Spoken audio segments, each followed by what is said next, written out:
Music has changed. How it makes us feel never will. The time is now to visit amstudios.co.za. Brought to you by Old Mutual.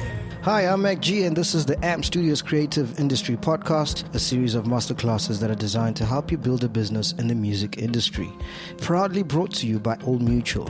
AMP Studios is a free culture hub facility situated in the heart of downtown Johannesburg in Newtown, with world-class recording studios, co-working spaces, video facilities, a stage, and streaming facilities, all free and designed to help young artists build a career in the music industry. If you'd like to be a part of the AMP Studios or check out all the masterclasses and content we've created for you, just go to www.ampstudios.co.za or send us your name to our WhatsApp line on 081 707 6636. That's 081 707 6636. This week we continue our Management Masterclass edition. Nota Baloyi is a deep insider of the SA music industry, and his knowledge and experience is something truly unique. From starting out managing Kwesta to working with record labels to his involvement in many facets around creating successful career paths, Nota knows how to unlock the nuts and bolts of turning an artist into a star.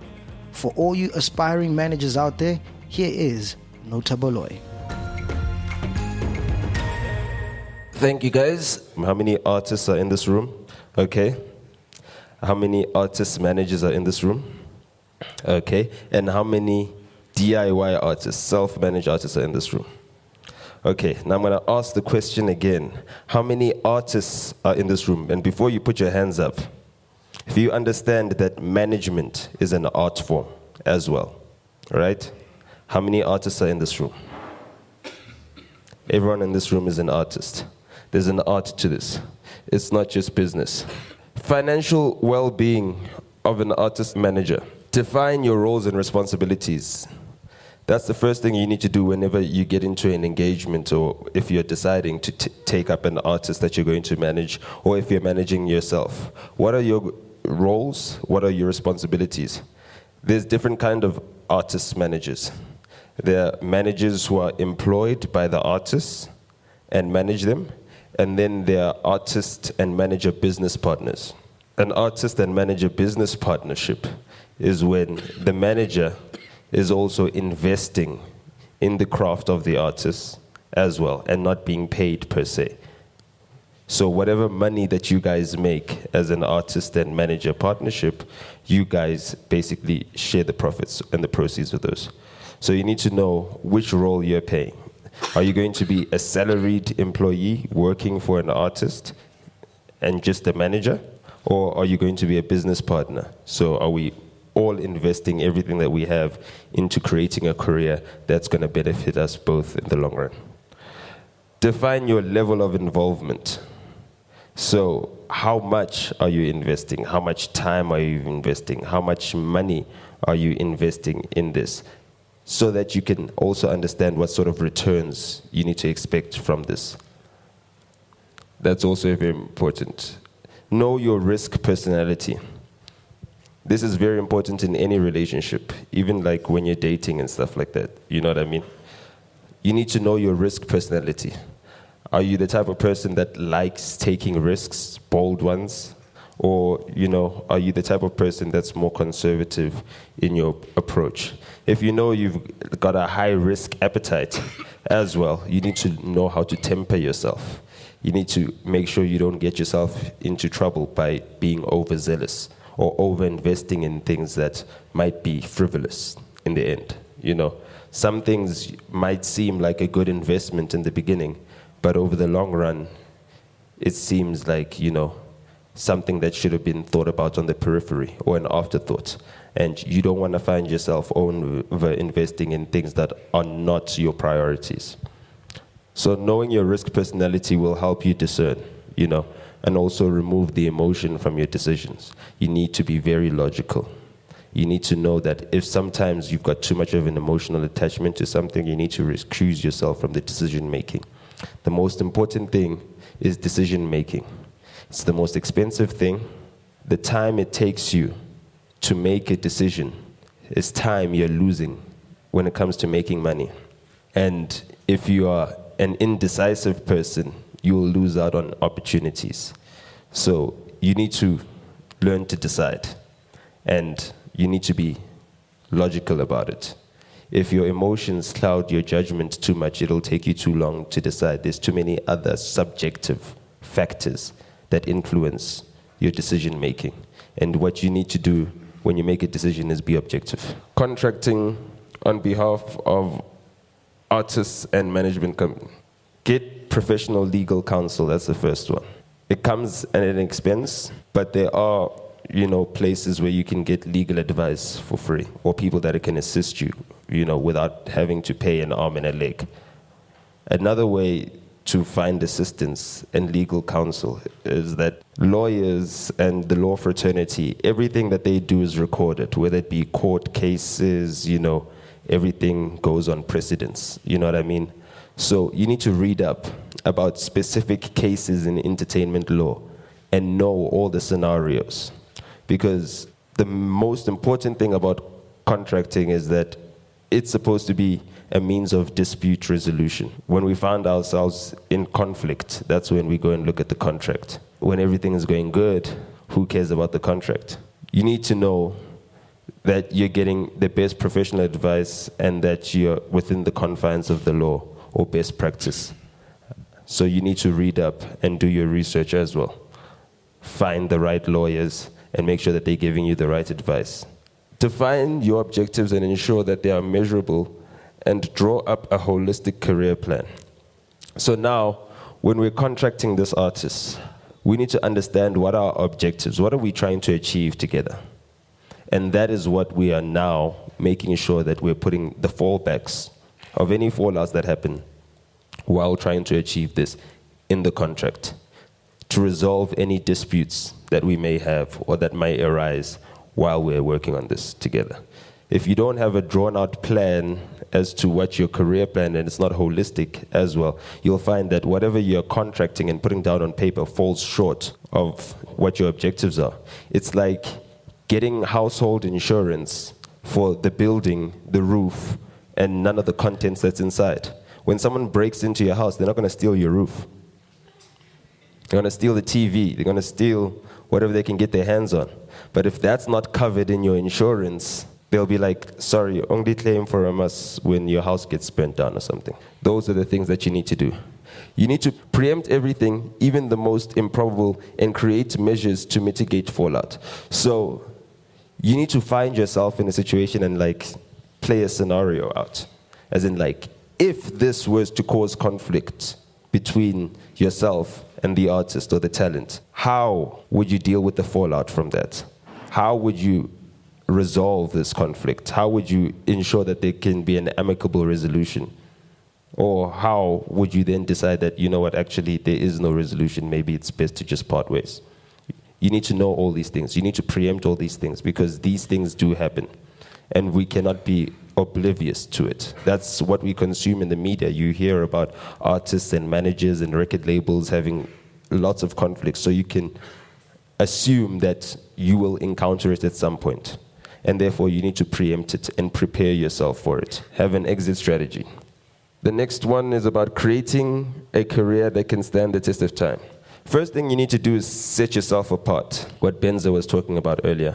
And he had a challenge where he had a hip-hop artist who was colored or considered colored and fell within a minority group within this country. They were trying to break him into the mainstream. They did not focus on all the things that make him like everyone else. They focused on all the things that set this artist apart, and they amplified those things. And therefore, all the people who might have felt like they might not be able to relate to this person or might not relate to this personality, you could find something within this artist's individual brand and individuality that they could at least respect or accept or consume or want to find out more about. And that is the importance of setting oneself apart. You need to be able to disrupt whatever space you enter, and you need to be able to set yourself apart. Work on improving your craft.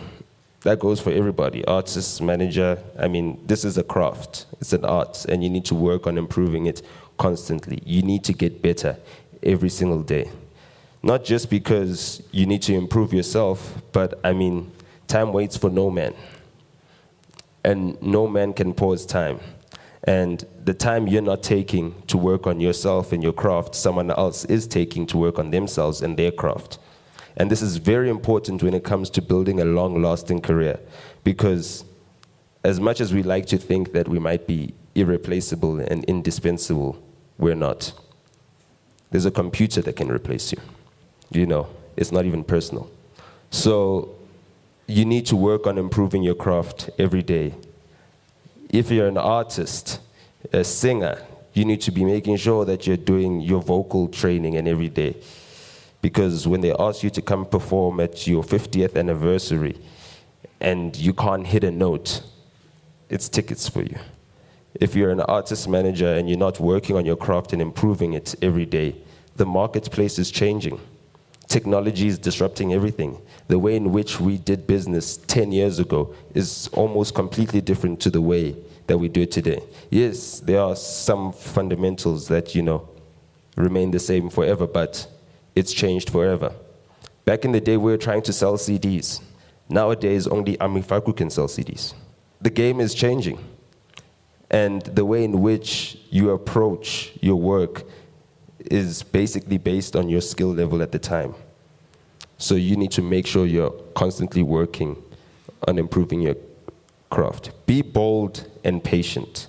Be bold. Have you ever seen a guy walk into like a snooker bar and then find the biggest snooker player in the room and then say, listen, I'm going to hit every single ball into the pocket before you even get a shot? And then he does it. That is like a really bold person. You understand? You need to be believing in yourself and back yourself to make bold moves. And then you also need to be patient, because while you're trying to make those bold moves, you'll get resistance. While you're trying to disrupt, you'll find people that are trying to put you in some sort of order, some sort of established system or status quo that everyone ascribes to without questioning, that you need to now challenge. You need to be bold to do that and be patient. You need to know that it's fine, I can take this light-skinned colored boy who's Lani colored maybe, not appealing to every single black person or every single white person, and be different and work on this person's craft so that people will then catch up to them.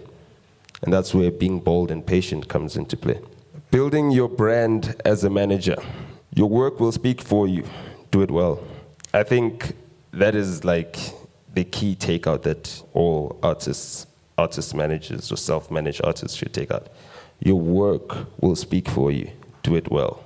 However you apply yourself to your work, right, will result in people understanding what sort of brand you are and what you represent. And it takes a long time.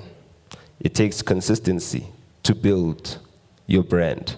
But if you do your work and you understand that it will speak for you, and you do it well, and you apply yourself, over time, people will see the consistency, will see the application, and respect you. And that is how you become reputable. And that is how you build a brand. Maintain meaningful relationships. It's about who you know. I'm sitting right next to Benza. For the past 10 years, I think maybe, like, we've worked on rival hip-hop acts, right? Trying to beat each other. He was trying to make AKA the biggest rapper in South Africa. I was trying to make Kwesta the biggest rapper in South Africa. I know Kwesta is a Zulu speaker, so that's like the third most spoken language in this country. So he had a whole lot of advantages. He appeals to a township, a populace. He appeals to the rural people. He appeals to even people that may be seen as the elite in this country. AKA was a different brand completely. Right, so we found ourselves like competing. Like if he was doing something great, I was like, damn it, I need to do something greater. And that's where the innovation came in. But it's about who you know. In this business, a lot of people come and go, but the ones that stick around are the ones that develop meaningful relationships. So as much as we are rivals, we don't need to be the best of friends, but we work together on many things. I'll take you to a story of our smallest collaboration. So we were in Uganda this year, and we were on our way to the airport, myself and Benza and our crew and everything else. Fifth Season has grown vastly as an agency, and they're doing a lot of work around the African continent, and they're bringing South African acts and African acts and making them travel the continent. We're in Uganda, we're in our van, headed to the airport. We're on the second van to the airport, so the band is already at the airport waiting for us, and we got stuck on the highway. And for those of you who've never been to Uganda, it's like as soon as you land at the airport, there's one highway, and that's the only highway they have there. It's not as developed as Johannesburg. It's called the Interior Express. And it took us forever to get onto the Interior Express from our hotel because the traffic, or the jam as they call it, was just so bad. And then we got stuck in our car on the Interior Express, on the highway. You know what I mean? And we've got different personalities in the way we approach things, but you know, I was like, yo, Benza, I'm gonna need you to manage my crew and hold them down and keep them calm while I stand on the highway and try and flag down a car that can carry 6 people. And like 2 minutes later, we flagged down a car. Everyone was calm, cool, collected. We got like, Uganda's a very friendly country. It's not like here. So, no, seriously, like you don't lift strangers here. Don't do that. That's how you get hijacked. And they took us to the airport, and we made it on time for our flight. But at that point in time, you know, we had to put our pride aside and know that we've been working together and that we need to be able to work together to get the results, to get us going from point A to point B. We were stuck on the side of a highway in a foreign country with no one that we know near us, but we're able to work together and get ourselves to the final destination. And that's it. We don't need to call each other when it's like someone's kids' birthdays and stuff like that and be friends, but you need to be able to keep relationships, manage relationships, and those relationships need to be built on something meaningful, like respect, because we respect each other as professionals. Maintain meaningful relationships because it's about who you know, not just what you know. Collectively, I mean, individually, he knows a lot. I know a lot. As much as I know, I still need to pick up the phone and call Benza over here and say, I need your advice, I need your help, I need us to collaborate. And he does the same thing. And funnily enough, so does Bill Gates. I don't know if any of you guys have watched the Bill Gates documentary, but when Bill Gates is challenged as one of the richest people in the world, he needs to call his friends. He needs to use his relationships. So do you, as a thousandaire, because even the billionaires need relationships. Okay? Create value, build value, and protect your reputation because it defines your brand. I alluded to that in the beginning. We are creating value. We are creating opportunities, but these opportunities that we create need to be monetary somehow. There needs to be some monetary value to it. And that's what we're trying to create. We're trying to create opportunities to build values. While you're doing so, you need to understand that your reputation, protect your reputation because it defines your brand. You can create all the opportunities in the world and build your value and step on everybody's toes, and you've got a bad reputation. And that's what defines your brand. You need to make sure that you've got that balance because there's a thing about vaulting ambition. For those who read Macbeth in high school, there's a thing about vaulting ambition is that sometimes if your ambition is just too much and you don't understand that no man is an island, and that you will rely on other people to help you get somewhere at some point, then you will do things that will damage your reputation, that will make people not work with you, that will make people not want to invest their time or use their brand or add value to whatever it is that you're doing because your reputation is messed up. And that's something that we need to learn to protect, like our reputations at all costs. It's a very simple thing. It's like you get to a party, and I like to think of this entertainment industry as a party because at every party there's a guy standing at the door, and if you've got a tag, you can get in the party. And the only way you can get a tag is if someone inside the party who has a tag knows you. So that's it. If you don't protect your reputation, you'll be outside on the glass, watching what's happening on the inside. and knowing that you don't know anyone inside there that can give you a tag or give you access to the opportunity. So create value, build value, and protect your reputation because it defines your brand. As big of a star you want to be, you need to understand that your light needs to illuminate, not overpower. You understand? You need to give people light, help them see. You understand? Not blind them. Future planning is what got us here. And Benza spoke about it when he spoke about how Fifth Season got into management, is that they were doing events or experiential brand concepts, I guess. Like, yeah, branded campaigns, you know what I mean? Impact marketing, experiential stuff for big brands. They saw that, you know, they're working with a lot of talent. And that talent, when it comes to management or career guidance, are underserved. So they envisaged a future where there is like a professional management company that's managing the careers of artists. And then they saw that opportunity. And then they ventured into that. And then they set precedents because they were pioneering, they were innovative, you know, they were professional. And that's how they built their reputation. And then you look 5 years in the future, what they started, other people are doing. They had to know that we need to do what we're doing so well and so good that other people will start doing it. And if other people start doing it, we need to still do it better than them. And these are the things that you need to consider when you're future planning. If you're an artist and you're making music, you need to see a future for yourself where you're like the biggest artist. And then plan for what happens when you become the biggest artist. That's it, because being the biggest artist is not the end goal. At the end of the day, the end goal is to die happy. Funnily enough. You know what I mean? So you need to ensure that you're planning for the future and you're projecting and casting ahead, hypothesizing, and then using your theories and practicalizing them. Part of future planning is stay informed and up to date. How many of you have old phones here? Like an old phone, like it's an outdated phone. Don't be ashamed. It's like, it's fine. You understand? Cool. Now, the thing about being limited from a technological perspective is that you're losing out on opportunities. Some of you might have old phones, right? But you got 3,000 Rand sneakers. I've never bought a pair of sneakers for 3,000 Rands. That's your priority, is to have the freshest clothes, be up to date with fashion. But when it comes to things that actually help you get work done, anything will go. It can't be like that. You need to stay informed and you need to be up to date. How many of you studied for your exams using old textbooks? Some people had to. But given the opportunity, what would you have used? The latest, the newest. And that's how it works with everything in life.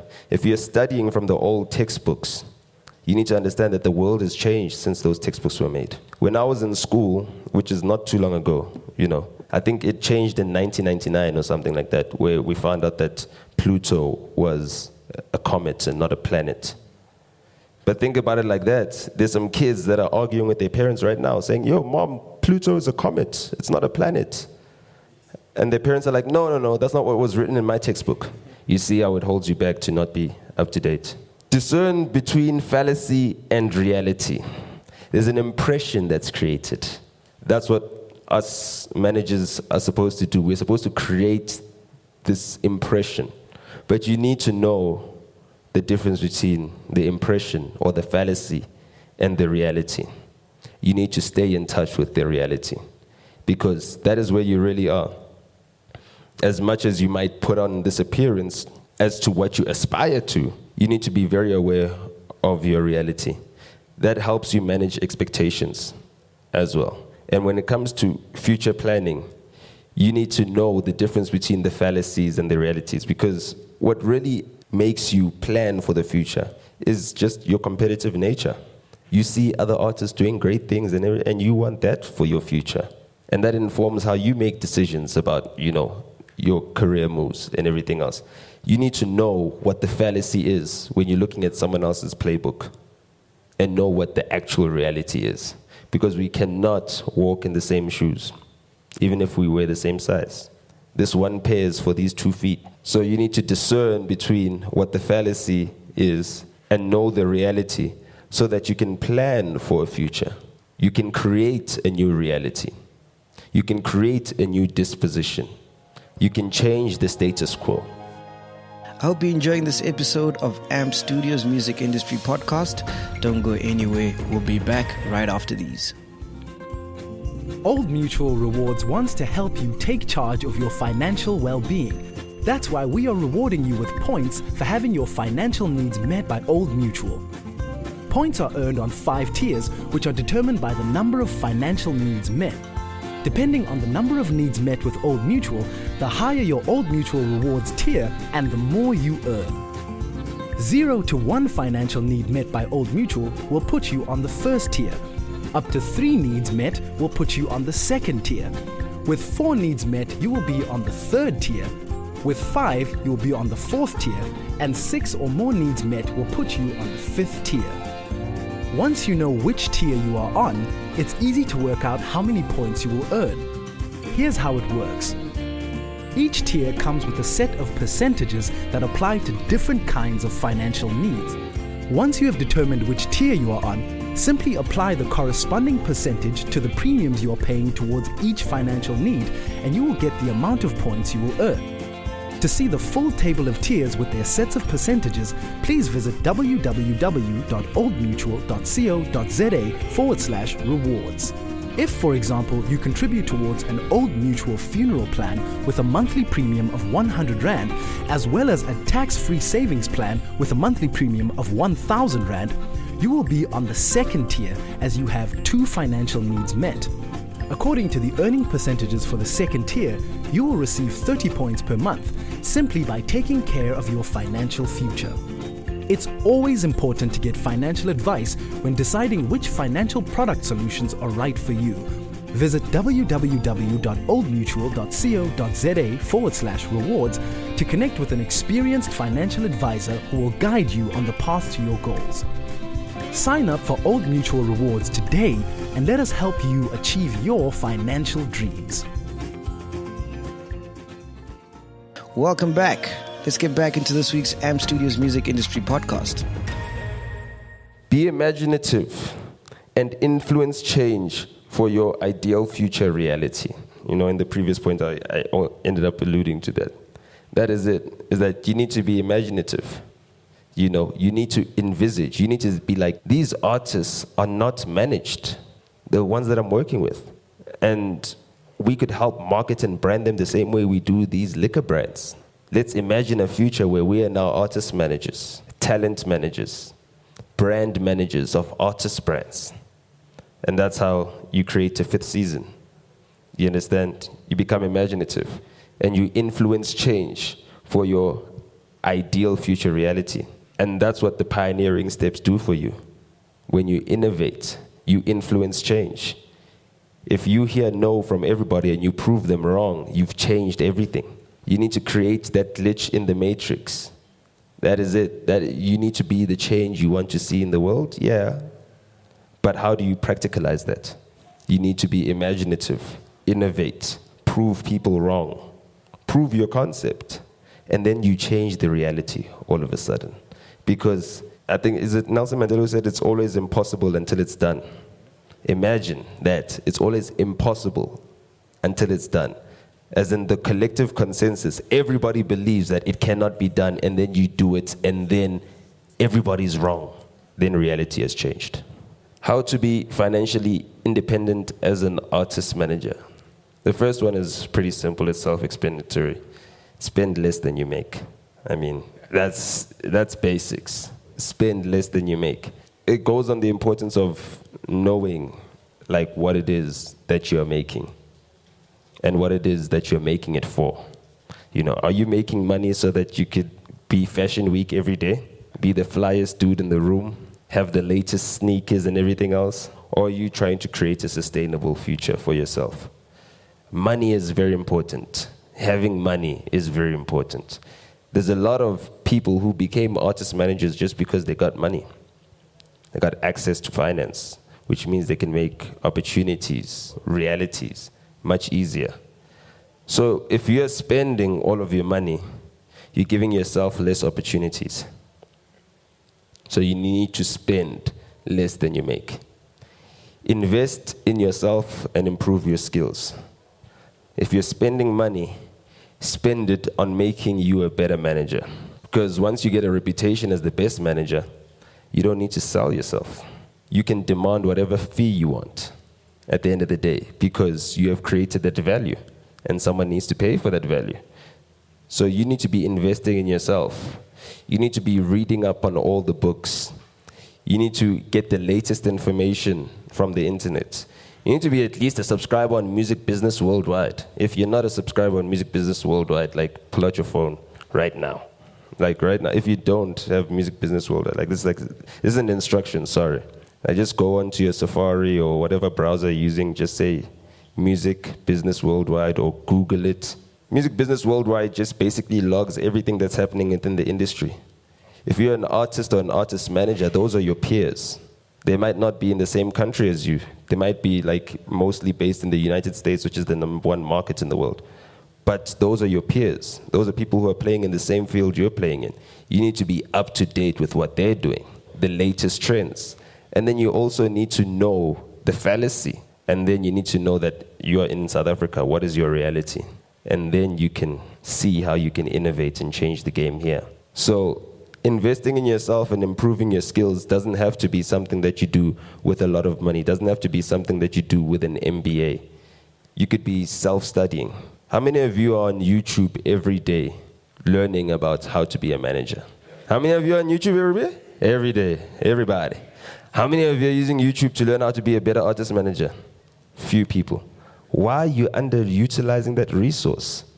It's like you've got a library in your pocket, in your hand. Whatever access to Wi-Fi you have, whatever access to data you have, you need to be using that to inform yourself. That is it. It's up here, this thing.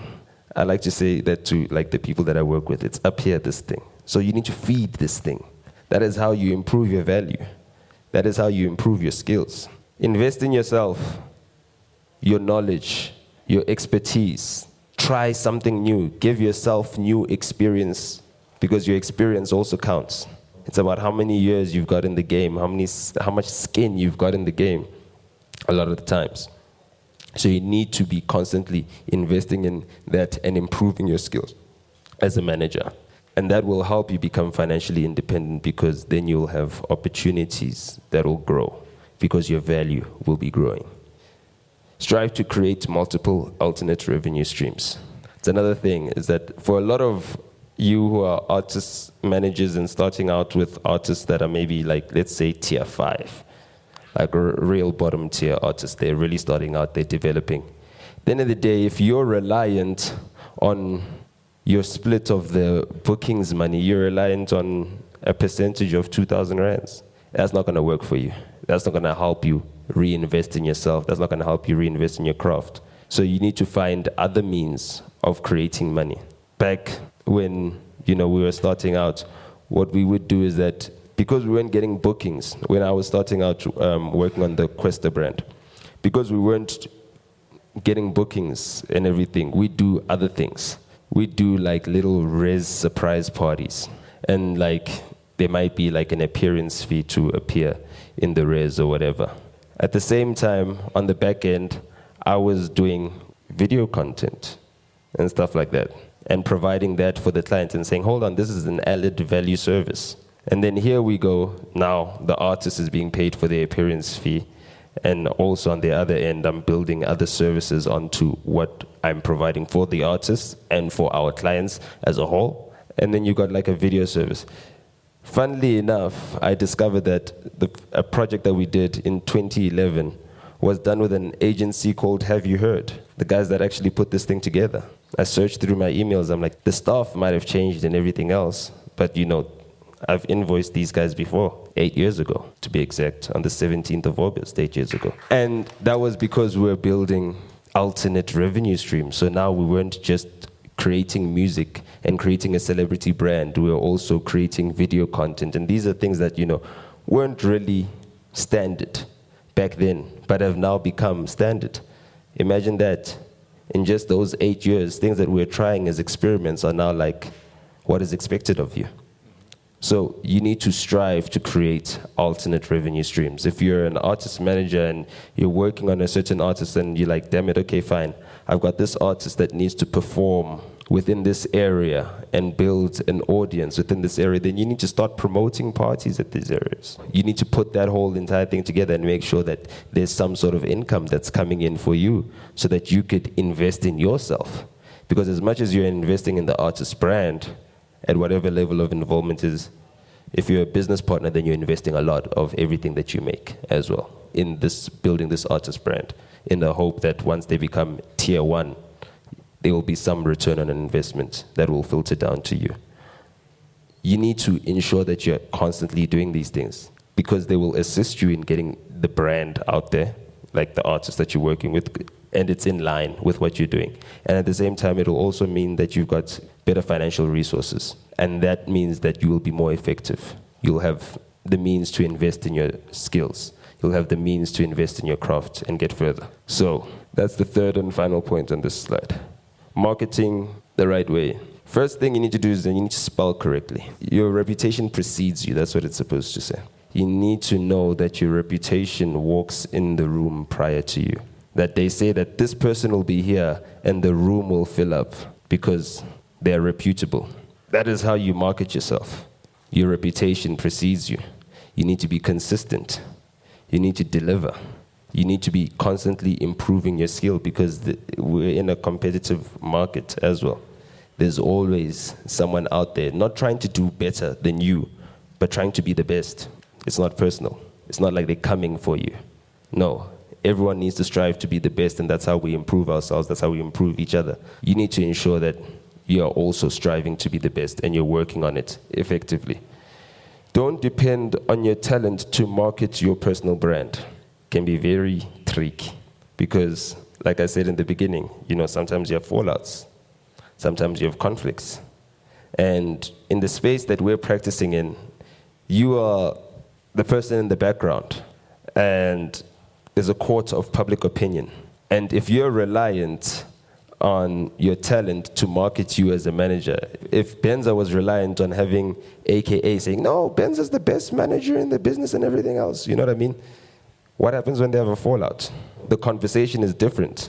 But because you're focused on your business and your business keeps on running and is consistent and you're delivering, it matters not what happens in your relationship with your talent at that point in time. That will not affect your reputation because at the end of the day, as much as anyone can say whatever it is that they want to say about you, the people that you work with know what your professional reputation is. They know that you answer to emails. They know that, you send the correct documentation when required to. They know that all your business stuff is registered and whatever. You're paying VAT, tax, whatever. They know all these things. And those are the things that matter the most. So don't rely on your talent to market you. If you're a DIY artist as well, you also can't rely on your success as an artist to market your success as a manager. Because the point is to make it seem as if you don't exist. That's the thing. It's like you're supposed to build up these brands to be so big that no one even knows you're involved in them. And that's the whole entire thing. Sell yourself to the relevant people. Know your target market or audience. That's like part 2 of this. That you need to be selling yourself to the relevant people. The relevant people need to know that you're professional, that you deliver timelessly, that you're consistent. I like to make this example to some artists I work with. I'd be like, I got 3,000 followers on my Instagram. But if you check at the likes and the quality of the people who are liking my posts, with your 1 million followers, you don't have the influence I have. And that is it. Selling yourself to the right people means like I only speak to decision makers because in my business, I'm a decision maker. That is something that you need to internalize and understand is that, whatever the case may be, even if it means that I started the security guard, he needs to know that he needs to take me up to the decision maker, the person who's actually making the decision, the person who's cutting the check. That's the person I need to engage with because in my business, I make the decisions. I cut the check. So you need to be making sure that you're speaking to the right people as well. I think artists, managers, talent managers don't get the credit they deserve because we don't work on like multinational brands. But what we do that people don't understand is that we take a brand that is completely unknown and we make it a household name. That is what we do. When you internalize this whole entire thing about making sure that you speak to decision makers, you need to also understand that, because you need to work with a whole lot of brands and you need to understand what value you're bringing. The value you bring in is that you've got expertise on how to take a brand from 0 to 100, whereas someone else might be able to take a brand, which is something that the textbook would tell you takes 20 years to create. Take a brand and maintain, people's awareness of it, maintain the reputation of it, and that's all they need to do. Whereas we do a lot more. Build it from ground up, and other brand managers that don't manage artists or companies that start from ground up, they just pawn and renovate. That's a Rick Ross line. We built it ground up, you pawn and renovate it. So you need to understand your value in that regard, because there's a lot of people that you'll need to work with that don't understand this. And you need to challenge that. We face the same battle all the time. I might be speaking to like the brand manager of Vodacom or whatever. Let me use an example of Telkom. And they'll tell me, no, we are a big company and everything else. And I'll be like, yeah, but you went from university, came here, got a job at something that's already established. I built something, made it a household name, and now you can't differentiate between Kwesta and Handy Andy.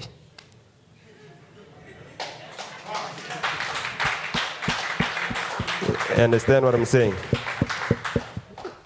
And that is the role you play as an artist manager. Sell yourself to the right people, sell yourself to the relevant people, forge those relationships and the partnerships with those people. It's not about quantity, it's about quality. If you go, and this is a challenge, if you know my Instagram at La Vida Nota, just go through the pictures and scroll. See the people who like.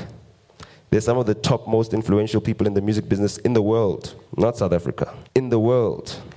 Because now we're at a level where we're working on ourselves and we're growing our brands as managers, and we're not just serving the South African market, we're actually now selling South Africa to the rest of the world. And the challenge to us is to be as good as everybody else in the top markets in the world and influence there and show them something that maybe they have not experienced or something that they're not used to. And we need to make sure that we're relevant to those right people. Right now, as it stands, I'd like to tell you a small, simple story that maybe you won't understand. In 2 weeks from now, they've got like a YouTube session that's coming in. They've got the entire global team coming in from YouTube. Some of those people that are coming into the global team were giving me a walk around of their offices in New York not too long ago. They're coming here, but those are people I chat with on WhatsApp already. Marketing yourself to the right people. So as when an opportunity arises or when anything arises, you're the first person to be in the know. And that's how you get more skin in the game. It doesn't matter that, the cashier at ShopRite recognizes you. It doesn't, really. It doesn't. It matters that you show another person respect. So when you walk into this building or whatever, you greet the guy who's at the security gate and everything else. You ensure that everyone knows that you have a level of respect for human beings. That's one thing you need to maintain. But do not play yourself. Do not take yourself to a frustrating point where you're now speaking to a person who's got no power to make a decision. That is just a waste of time. Your image versus your finances. Nobody likes a show-off. Can't be too flashy, risk attracting all the wrong attention. That's a Kid X line. It's something I live by. I can't be too flashy, I risk attracting all the wrong attention. Now, you could go to Diamond Walk, buy the latest Gucci, Balenciagas, and everything else, whatever it is, you know what I mean? And it starts at levels. By the way, Gucci is the cheapest of them all. So if you want to start there, that's entry-level stuff. You know what I mean? If you want higher level, that's D&G, Louis Vuitton. I can't outshine the emperor or the master. I can't come here draped in all this clothing because I'm very aware of the situation in my country. I'm very aware that this is the most unequal country in the world. In a place where, like, if we were living in Luxembourg, it wouldn't matter that much because it wouldn't be showing off. That's the country with the highest per capita GDP. That means the gross domestic product divided up by their population is their highest in the world. That would be not showing off over there. But here in South Africa, it is. I can't attract the wrong attention. You can't say something about your brand that doesn't represent the values of what your ambitions are. If you want to be a great artist manager, you shouldn't be known as being the greatest fashionista or getting the latest brands. Because let's say, for instance, the artist that you manage does not know how to manage their money and they end up broke or whatever. Then the first accusation is, oh, you stole their money. That's bad for your reputation. It's something you can't, like, maybe the guy was a junkie. It's like, seriously, like, this happens.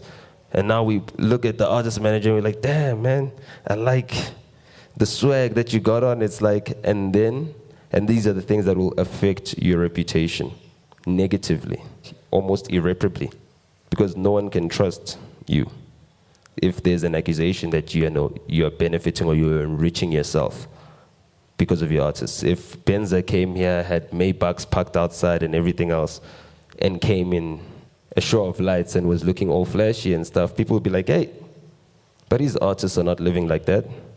That would affect his reputation. You need to consider that and consider your environment. It doesn't work the same way everywhere in the world, but you need to understand this is South Africa. This is the most unequal country in the world. You cannot be sitting on top of your I-8 and have people that work in your company not earning their keep. You understand? And it takes a certain level of arrogance to think that no one will be critical of that. No man is an island. We live in a society. That is it. We are human beings. That is what makes us human beings. Those are things to consider when you're looking at your image and your finances. Your personal style must complement your personal brand, but don't overinvest in style. Complement your personal brand. If you're a Mark Zuckerberg, gray shirt and everything else, and it's always uniform, that is you. That is your personal brand. Doesn't matter that you're worth $21 billion. That is your personal brand. So you don't need to overinvest in that. It doesn't get you anywhere. Well, I had clothing accounts that, a long time ago, when at the time I didn't have the cash to buy clothes. I had clothing accounts to buy clothes for the artists I work with. I never bought even a shoelace for myself with those clothing accounts. I had to do what I had to do. If it came to the person who's going to be seen on TV and who we're selling and everything else, I could invest in the clothing, but I'm not going to be seen on TV. It only matters what, the production manager and everybody thinks of me. And as long as they know that I got there on time, that I brought my talent on time, and that they did the job and left and didn't break anything, then I'm good. They don't need to know that I've got the latest fashion, the latest threads, the latest trend. That's something you need to understand, your personal style, and then keep it simple. Keep it functional. Don't let it be the reason why you're attracting people's attention. Oh, I like him because he's always got the flyest kicks. That says nothing about your application at the workplace. Like, it can be a distraction. Imagine you're with your artist who's whatever, big brand and everything else, and everybody's like, hey, and look at the manager's sneakers. Guy's flashy and fly and everything else. Now it's becoming counterproductive. You're supposed to be invisible. You're supposed to be in the background. And now you're coming to the front line because you're too flashy in your appearance. And what does it say about your finances? It means that you're spending money on looking good, being stylish, having the latest trends. That is not something that we want to see in our artist managers. As much as a person you might want to be stylish, and is it good for your business? It's not good for business for me to come here in a Balenciaga cap that costs 8,000 rands. What's good for business is like picking up one of the free caps I got as a freebie and putting that on. Make sure I'm neat. clean. Okay, cool. And that's the functionality. And that's all I limit it to. If your finances are in order, no one cares what you look like. How many of you think Oskido is stylish? As an example, like Oskido is like, one of the legendary DJs that started the dance movement back in the days. You don't care that he's dressed in the latest fashion and everything else. But that's because you know that he's not broke. He's not dressed like that because he's broke. And that's all you need to do. Just need to maintain a clear, clean appearance, right? That doesn't do any harm to your brand or how you're marketing yourself. And when it comes to having the latest fashion, that is irrelevant. At the end of the day, you could have a Louis Vuitton wallet with no money in it. You need to ensure that your focus is keeping your finances in order. And that shows as a priority when you take care of your finances before you take care of your look and how stylish you are. Those are the things that you need to have in order. And then I conclude this with a quote from Kanye West, who's like my favorite artist. I didn't play the hand I was dealt, I changed my cards. He goes on to say, I looked to the skies and I changed my stars. That's it. We could all be dealt a bad hand in life. Not all of us will be given the same opportunities, but we can apply ourselves. We can be determined, we can be dedicated, and we can change our cards. And that's what we need to strive to do. If you came into the game with $100, you need to change that situation. You need to leave the game with $1 million. And everyone's got the opportunity to do that. Some might take longer than others.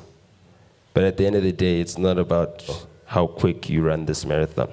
We all got to run at our pace. But at the end of the day, as long as you got a determination to change your situation around, and you believe you can do it, and you are consistent, by the time you look up, everything around you will have changed. That's it. You just need to be able to keep your head down and work at it constantly. That was an AMP Studios Music Industry podcast brought to you by Old Mutual. I hope you're learning a lot and loving the series. Please subscribe right now to make sure you don't miss out on more. And if you'd like to see videos or access more content or even use the AMP Studios facilities, or maybe you just want to be part of our AMP Studios journey, go to our website. That's ampedstudios.co.za, ampdstudios.co.za, and sign up there. You can also sign up by sending your name to our WhatsApp line on 081 707 6636. That's 081 707 6636. Music has changed. How it makes us feel never will. The time is now to visit amstudios.co.za. Brought to you by Old Mutual.